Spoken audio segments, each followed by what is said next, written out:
Welcome to AWE 2026 and our live cases. So I'm Dr. Missy D'Souza. I am here with Dr. Ken Chang, and we're going to go over transoral incisionless fundoplication, aka TIF, using the ESOFIX device by Merit Medical. So this is an excellent anti-reflux procedure.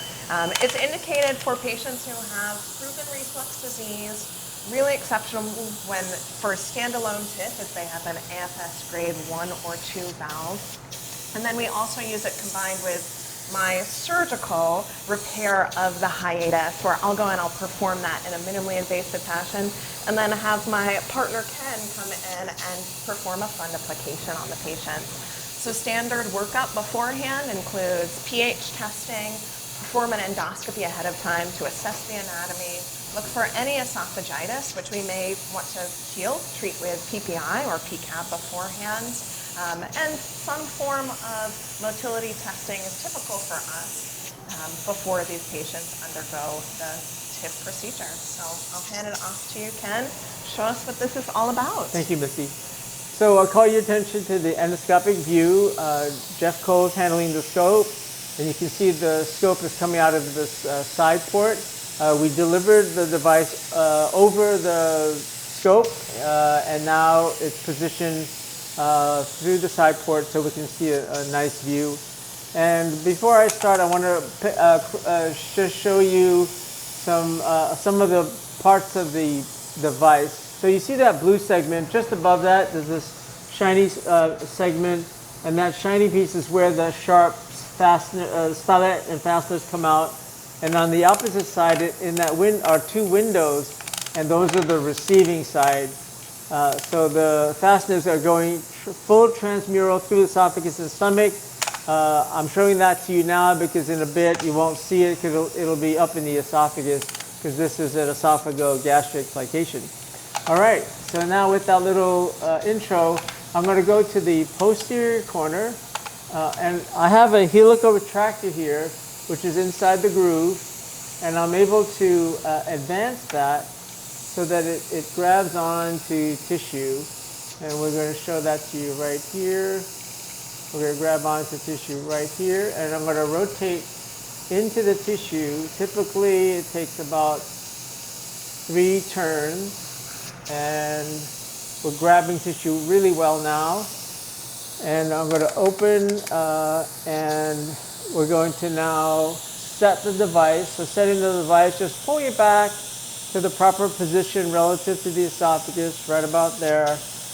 And now we're going to create the valve length. Jeff is going to deflate the stomach. And while he's doing that, I'm slowly retracting and umbricating the G-junction downward to create the length.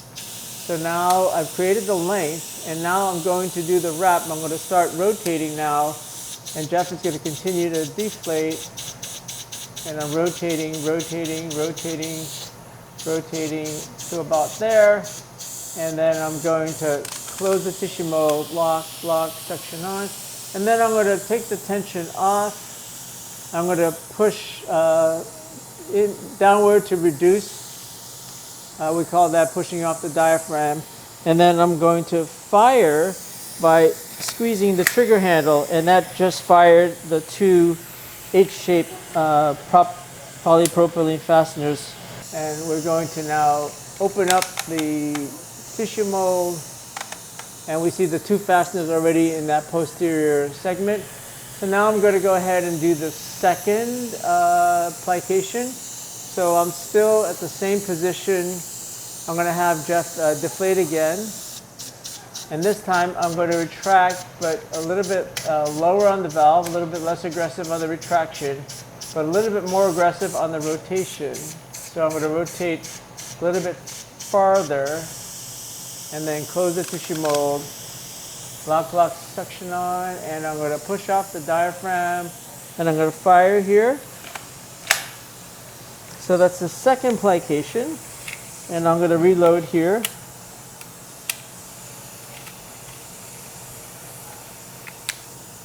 Okay, so that's 2 plications.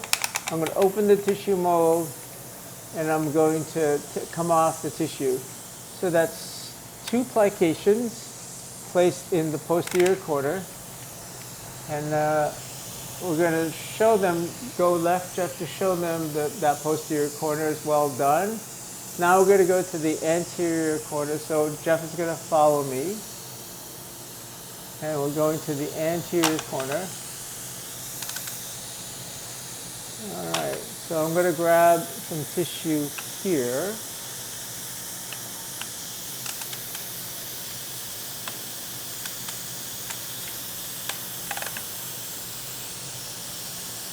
Okay, and then go left a little bit, Jeff. Okay, so I'm grabbing that anterior corner now, and we'll give them the panoramic view. And we're going to set the device. Okay, and now we're going to create the valve leg. So I'm going to have you start deflating, Jeff. Deflate, deflate, deflate, deflate, deflate, deflate, Okay, we're going to stop there. And now we're going to rotate into the corner. Rotate, rotate, rotate. Lock, lock. Friction on. I'm going to re-insufflate. We're going to push off the diaphragm. And we're going to wait a little bit for the insufflation. And then I'm going to fire here. And I'm going to reload. So that was the first anterior plication. All right, let's re-insufflate here. So Ken, how do you choose how many plications to do in that posterior and anterior side? Yeah, so typically I'll place two plications in each corner, anterior and posterior, and then I'll go to the greater curve. So here we have our anterior plication, the first one. For the sake of time, I'm just going to go to the greater curve now. So I'm on the greater curve. I'm going to set my device. And now we're going to have Jeff start deflating.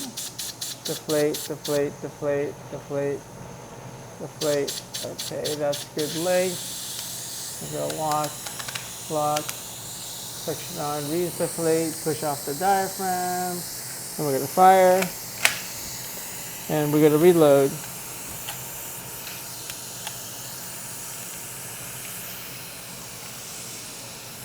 So you can see the omega shape. We're taller on the greater curve, shorter on the corners. I think this is good. So what we can do is we can put in some mid valves, which we routinely do towards the end, where I place just a few more fasteners in the middle of the valve just to add additional points of adhesion. So here we're going to put a mid valve here.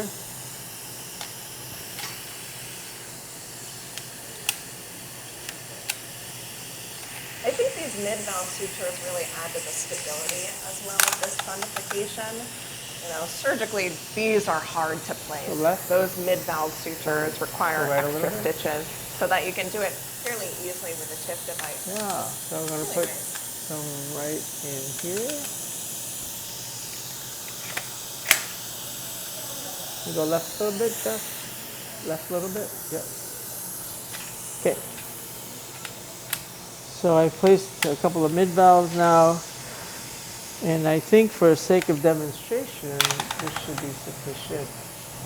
So we can look at the finished product here. So we see we have fasteners creating this omega shape, taller in the greater curve, tighter along the corners, and this would be considered an optimal valve. Obviously, in the pig stomach, you have squamous epithelium growing way into the stomach, but you can see the shape of the valve coming in very nicely here.